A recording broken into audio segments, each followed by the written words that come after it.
Hello teachers, ਤੁਹਾਡੇ ਆਪਣੇ YouTube channel let's do it 'ਤੇ ਬਹੁਤ-ਬਹੁਤ ਸਵਾਗਤ ਹੈ।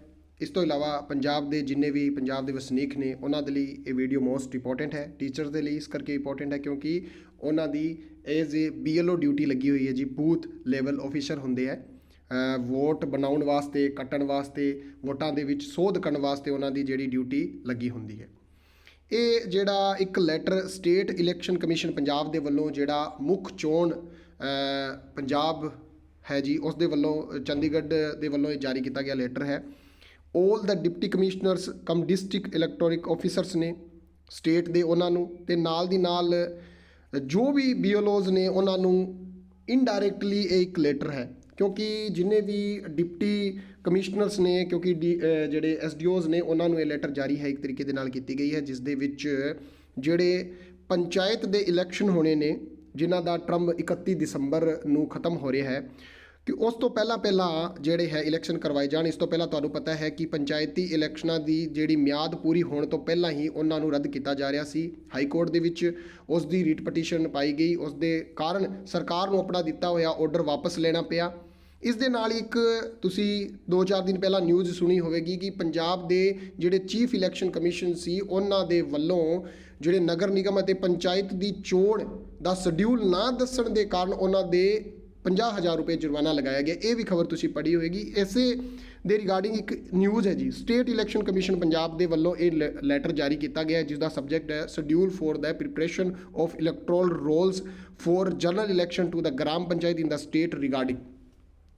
ਇਸ ਦੇ ਵਿੱਚ ਕੀ ਹੈ ਜੀ, ਜਦੋਂ ਪੰਚਾਇਤੀ ਇਲੈਕਸ਼ਨ ਹੋਣ ਜਾਂ ਆਮ ਚੋਣਾਂ ਹੋਣ ਜੀ, ਜਿਹੜੀ 24 ਦੇ ਵਿੱਚ ਆਮ ਚੋਣਾਂ ਹੋਣਗੀਆਂ ਲੋਕ ਸਭਾ ਦੀਆਂ, ਉਸ ਤੋਂ ਪਹਿਲਾਂ ਜੋ ਵੀ ਵੋਟਾਂ ਦੇ ਵਿੱਚ ਨਵੀਂ ਵੋਟ ਬਣਾਈ ਜਾਣੀ ਹੈ, ਵੋਟਾਂ ਦੇ ਵਿੱਚ ਕਿਸੇ ਵੀ ਤਰੀਕੇ ਦੀ ਕੋਈ ਚੇਂਜਿਸ ਕਰੈਕਸ਼ਨ ਕੀਤੀ ਜਾਣੀ ਹੈ ਜਾਂ ਇਲੈਕਟ੍ਰੋਨਿਕ ਵੋਟਰ ਦੀ ਕਿਤੇ ਕੋਈ ਵੋਟ ਹੈ ਉਹ ਕੱਟਣੀ ਹੈ, ਡੈਥ ਹੋ ਗਈ ਹੈ, ਉਸ ਦੀ ਜੋ ਸੁਧਾਈ ਦਾ ਕੰਮ ਹੈ ਜੀ ਉਹ ਇੱਥੇ ਕੰਪਲੀਟ ਮੁਕੰਮਲ ਕਰਕੇ ਦੇਣਾ ਹੈ ਕਿਉਂਕਿ ਕਿਤੇ ਨਾ ਕਿਤੇ ਇਸ ਦੇ ਵਿੱਚ ਢਿਲਾਈ ਹੋਣ ਦੇ ਕਾਰਨ ਚੀਫ ਇਲੈਕਸ਼ਨ ਕਮਿਸ਼ਨ ਨੂੰ ਹਾਈ ਕੋਰਟ ਦੇ ਵੱਲੋਂ 50,000 ਰੁਪਏ ਦਾ ਜਿਹੜਾ ਹੈ ਜੁਰਮਾਨਾ ਲਗਾਇਆ ਗਿਆ। ਇਸ ਲੈਟਰ ਦੇ ਵਿੱਚ ਕੀ ਹੈ ਜੀ, ਲੈਟਰ ਨੰਬਰ ਲਿਖਿਆ ਹੋਇਆ SECPCSA 2023, ਇਹ ਜਿਹੜਾ ਉਹਨਾਂ ਦਾ ਲੈਟਰ ਹੁੰਦਾ ਹੈ ਜੀ, ਠੀਕ ਹੈ। ਡੇਟ 21/11/2023 ਦਾ commission had draft the schedule earlier issued on 10/11/2023 citing that the database is on 1/1/2024, ठीक है जी, 1/1/2024 तक as being prepared and final to be published by the others the chief electoral officer Punjab on 5/1/2024 यानी 2024 might be used। ਇੱਥੇ ਉਹਨਾਂ ਨੇ ਕਿਹਾ ਹੈ ਕਿ ਜੋ ਵੀ ਆਫੀਸਰਸ ਨੇ ਉਹ ਇਸ ਤਰੀਕ ਤੋਂ ਪਹਿਲਾਂ ਆਪਣਾ ਜਿਹੜਾ ਡੇਟਾਬੇਸ ਹੈ ਉਹ ਬਣਾ ਕੇ ਰੱਖਣ, ਜੋ ਵੀ ਉਹਨਾਂ ਦੇ ਚੇਂਜਿਸ ਕਰਨੇ ਨੇ ਉਹ ਚੂਜ਼ ਕਰ ਲੈਣ ਤਾਂ ਕਿ ਅੱਗੇ ਇਨ ਫਿਊਚਰ ਯੂਜ਼ ਕੀਤਾ ਜਾ ਸਕੇ। However on due consideration of the matter it is felt that it like to be cause some delay in conducting the panchayat election which are becoming due shortly। ਠੀਕ ਹੈ ਜੀ, ਇੱਥੇ ਇਹ line ਲਿਖੀ ਹੋਣ ਦੇ ਕਾਰਨ ਇਹ ਘੋਸ਼ਣਾ ਕੀਤੀ ਜਾ ਰਹੀ ਹੈ ਕਿ ਜੀ ਪੰਚਾਇਤ ਜੋ ਇਲੈਕਸ਼ਨ ਹੈ 7 ਜਨਵਰੀ ਨੂੰ ਹੋ ਜਾਣਗੇ, 7 ਜਨਵਰੀ ਨੂੰ ਹੋ ਜਾਣਗੇ। ਉਹਨਾਂ ਨੇ ਕੀ ਕਿਹਾ ਹੈ ਕਿ ਕਿਉਂ ਜਲਦੀ ਕਰੋ ਜੀ, ਕਿਉਂਕਿ ਹੋ ਸਕਦਾ ਹੈ ਪੰਚਾਇਤ ਇਲੈਕਸ਼ਨ ਵਿਚ ਆਰ ਬਿਕਮ ਡਿਊ ਸ਼ੋਰਟਲੀ, ਜਲਦੀ ਹੀ ਪੰਚਾਇਤ ਦੇ ਇਲੈਕਸ਼ਨ ਹੋ ਜਾਣਗੇ, ਇਸ ਲਈ ਤੁਸੀਂ ਆਪਣਾ ਕੰਮ ਤੇਜ਼ੀ ਨਾਲ ਕਰ ਦਿਓ, ਠੀਕ ਹੈ।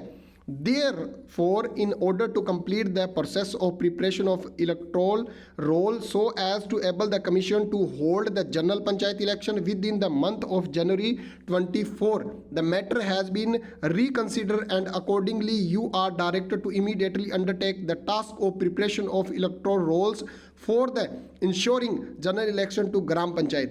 ਤਾਂ ਉਹਨਾਂ ਨੇ ਕਿਹਾ ਹੈ ਕਿ ਤੁਸੀਂ ਆਪਣਾ ਕੰਮ ਮੁਕੰਮਲ ਕਰ ਲਓ ਜੀ ਤਾਂ ਕਿ ਜਨਵਰੀ ਦੇ ਵਿੱਚ ਜਿਹੜੇ ਹੈ ਉਹ ਇਲੈਕਸ਼ਨ ਕਰਵਾਏ ਜਾ ਸਕਣ। In shortly immediately taken action task preparation for electoral roll the causing general election to gram panchayat by using the existing database with the qualifying date 1/1/2023। ਜਿਹੜਾ ਡੇਟਾਬੇਸ 1/1/2023 ਤੱਕ ਦਾ ਜੀ ਉਹਦੇ ਵਿੱਚ ਉਹ ਜੋ ਵੀ ਤੁਸੀਂ ਐਡ ਕਰਨਾ ਹੈ, ਸਬਸਟ੍ਰੈਕਟ ਕਰਨਾ ਹੈ ਜੀ, ਜੋ ਵੀ ਤੁਸੀਂ ਜੋੜਨਾ ਹੈ ਜਾਂ ਕੱਟਣਾ ਹੈ ਉਹ ਤੁਸੀਂ ਕਰ ਦੇਣਾ ਹੈ as update by the election commission for time to time strictly as per the following. ਇਹ ਪ੍ਰੋਗਰਾਮ ਦੱਸਿਆ ਗਿਆ ਜੀ। ਇਸ ਤਰੀਕੇ ਦੇ ਨਾਲ ਕੀ ਰਹੇਗਾ schedule, preparation of electronic rolls 11/12/2023 ਤੋਂ ਲੈ ਕੇ 18/12/2023 ਤੱਕ, फिर ड्राफ्ट होगी जी, पब्लिकेशन होएगा 20/12/2023 तो, फिर filling of claim and objection होएगा, फिर disposal of claim and objection होएगा जी, फिर final publication of electronic rolls होंगे। ठीक है, तो ये सारी चीज़ां रहनगियां। As most of the DOs may have already procedure the requisition database from the concerned authority, this is to state that in the event that the latest photo database of Punjab Vidhan Sabha voter list for villager under your jurisdiction authority, for which you might immediately depute authorities to fact knowing, so that final publication of voter list could be prepared within the time frame given above। ਤਾਂ ਇਹ time frame ਉੱਤੇ ਦਿੱਤਾ ਹੋਇਆ ਜੀ ਕਿ ਇਸ ਦੇ ਵਿੱਚ ਉਹ ਕਰ ਸਕਣ। ਠੀਕ ਹੈ ਜੀ, given a time frame. For this purpose, Sri SP Singh Tahsildar election is the nodal officer at the commission having mobile number ਇਹ ਉਹਨਾਂ ਨੇ ਦਿੱਤਾ ਹੋਇਆ ਹੈ। ਇਸ ਤੋਂ ਇਲਾਵਾ above mentioned schedule be either to strictly intimation to the effect that the electoral roll have final been published may be sent to the commission in due course. Please acknowledge the receipt of this letter and inform all concerned through wide local publicity। ਤਾਂ ਇਹ ਸਾਰਿਆਂ ਨੂੰ ਦੱਸ ਦੇਣਾ। ਇਹ state election commission ਦੇ ਵੱਲੋਂ ਇੱਕ ਜਾਰੀ ਕੀਤੀ ਹੋਈ ਕਾਪੀ ਹੈ ਜੀ, ਜਿਸ ਦੇ ਵਿੱਚ ਇਹ ਸਾਰਿਆਂ ਨੂੰ ਫੋਰਵਰਡ ਕੀਤੀ ਗਈ ਹੈ। ਥੱਲੇ ਜਿਹੜੇ ਲਿਖੇ ਹੋਏ ਨੇ ਉਹਨਾਂ ਸਾਰਿਆਂ ਨੂੰ ਫੋਰਵਰਡ ਕੀਤੀ ਗਈ ਹੈ। ਇਹ copy forwarded to the secretary of government of Punjab, department of rural development and panchayat Chandigarh ਨੂੰ। ਇਸ ਤੋਂ ਇਲਾਵਾ ਇੱਕ ਕਾਪੀ ਫੋਰਵਰਡ ਕੀਤੀ ਗਈ ਹੈ additional deputy commissioner RAD additional district election commission ਨੂੰ। ਇਹ ਥੱਲੇ ਲਿਖੇ ਹੋਏ ਕਾਪੀ ਫੋਰਵਰਡ ਕੀਤੀ ਗਈ ਜੀ ਆਲ ਇਲੈਕਟ੍ਰੋਨਿਕ ਰਜਿਸਟਰਾਰ ਆਫਿਸਰ ਕਮ ਸਬ ਜੁਡੀਸ਼ੀਅਲ ਮੈਜਿਸਟ੍ਰੇਟ ਇਨ ਦਾ ਜਲੰਧਰ ਡਿਸਟ੍ਰਿਕਟ ਫੋਰ। ਇਹ ਜਲੰਧਰ ਦੀ ਕਾਪੀ ਹੈ ਜੀ, ਕਿਉਂਕਿ ਜਲੰਧਰ ਤੋਂ ਹੀ ਕਿਤੇ ਇਹ ਵਾਇਰਲ ਹੋਈ ਹੈ। ਇਸ ਦੇ ਵਿੱਚ ਇਲੈਕਸ਼ਨ ਹੈ ਜਿਹੜੇ ਉਹ ਜਨਵਰੀ ਦੇ ਵਿੱਚ ਪੰਚਾਇਤ ਇਲੈਕਸ਼ਨ ਹੋ ਸਕਦੇ ਨੇ। ਤਾਂ ਇਹ ਜਿਹੜਾ ਵੀ ਹੈ ਤੁਹਾਡਾ ਕਿਸੇ 18 ਸਾਲ ਦੇ ਤੁਸੀਂ ਹੋ ਚੁੱਕੇ ਹੋ, ਵੋਟ ਨਹੀਂ ਬਣੀ, ਤਾਂ ਤੁਸੀਂ ਆਪਣੀ ਵੋਟ ਬਣਾ ਸਕਦੇ ਹੋ। ਇਸ ਤੋਂ ਇਲਾਵਾ ਪੰਚਾਇਤ ਦੇ ਇਲੈਕਸ਼ਨ ਵੀ ਜਲਦੀ ਹੋਣਗੇ। ਉਸ ਤੋਂ ਬਾਅਦ ਜਿਹੜੇ ਆਮ ਚੁਣਾਵ ਲੋਕ ਸਭਾ ਦੇ ਚੁਣਾਵ ਹੈ ਉਹ ਵੀ ਬਹੁਤ ਹੀ ਜਲਦ ਹੋਣ ਵਾਲੇ ਆ, ਕਿਉਂਕਿ ਮਈ ਦੇ ਵਿੱਚ ਜਿਹੜੀ ਲੋਕ ਸਭਾ ਦੀ ਟਰਮ ਹੈ ਉਹ ਵੀ ਖਤਮ ਹੋ ਰਹੀ ਹੈ। ਤਾਂ ਵੀਡੀਓ ਕਿੱਦਾਂ ਲੱਗੀ, ਲਾਈਕ ਸ਼ੇਅਰ ਤੇ ਚੈਨਲ ਨੂੰ ਸਬਸਕ੍ਰਾਈਬ ਜ਼ਰੂਰ ਕਰ ਲੈਣਾ। ਤੇ ਮਿਲਦੇ ਹਾਂ ਕਿਸੇ ਨੈਕਸਟ ਵੀਡੀਓ ਦੇ ਵਿੱਚ। ਤਦ ਤੱਕ ਸਤਿ ਸ਼੍ਰੀ ਅਕਾਲ ਤੇ ਰਾਮ ਰਾਮ।